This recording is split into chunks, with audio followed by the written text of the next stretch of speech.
NPS करोड़ों कर्मचारियों के लिए आ सकता है बड़ा फैसला, सैलरी का इतना हिस्सा मिल सकता है बतौर पेंशन। 23 जुलाई को वित्त मंत्री बजट पेश करेगी। इस बजट में सरकार कुछ महत्वपूर्ण घोषणाएं कर सकती है, जिसमें एनपीएस के तहत गारंटीड रिटर्न की पेशकश भी शामिल हो सकती है। भारतीय पेंशन प्रणाली में विपक्षी दलों और केंद्रीय सरकार के बीच एक गहरी विभाजन रेखा है, खासकर पेंशन स्कीमों के संदर्भ में। विपक्ष ने लंबे समय से ओल्ड पेंशन स्कीम ऑप्स का समर्थन किया है, जबकि केंद्र सरकार ने नेशनल पेंशन स्कीम एनपीएस में सुधार की ओर ध्यान केंद्रित किया है, जिससे कर्मचारियों को बेहतर पेंशन प्रदान की जा सके। ऐसी उम्मीद है कि 23 जुलाई को पेश होने वाले बजट में सरकार इस संबंध में कुछ महत्वपूर्ण घोषणाएं कर सकती है, जिसमें एनपीएस के तहत गारंटीड रिटर्न की पेशकश भी शामिल हो सकती है। टाइम्स ऑफ इंडिया की रिपोर्ट के अनुसार इस बदलाव के तहत केंद्रीय कर्मचारियों को उनकी अंतिम सैलरी का 50% पेंशन के रूप में मिलने की संभावना है।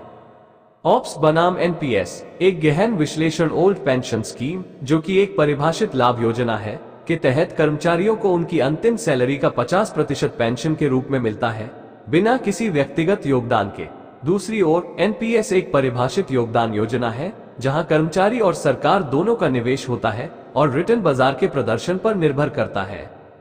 सरकारी नीतियों में नई दिशाएं। वर्तमान मोदी सरकार ने ऑप्स की वापसी का समर्थन नहीं किया है, लेकिन इसके बजाय एनपीएस को अधिक आकर्षक और लाभकारी बनाने की दिशा में कार्य किया है।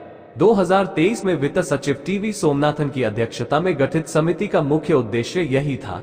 इस समिति ने अंतर्राष्ट्रीय प्रैक्टिस और आंध्र प्रदेश सरकार की पेंशन पॉलिसी का अध्ययन किया है, जिससे एनपीएस में गारंटीड रिटर्न की संभावना को बढ़ाया जा सके।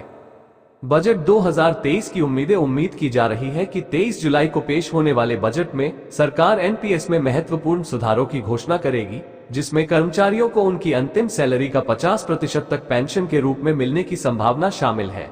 ये कदम न केवल कर्मचारियों के भविष्य की आर्थिक सुरक्षा को मजबूत करेगा, बल्कि यह भी सुनिश्चित करेगा कि पेंशन प्रणाली अधिक प्रतिस्पर्धी और न्यायसंगत बन सके।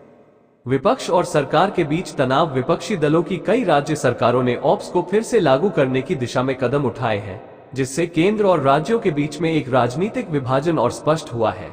ये देखना महत्वपूर्ण होगा कि आगामी बजट में ये विभाजन किस प्रकार प्रभावित करेगा और क्या सरकार के सुधार विपक्षी दलों की चिंताओं का समाधान कर पाएंगे या नहीं।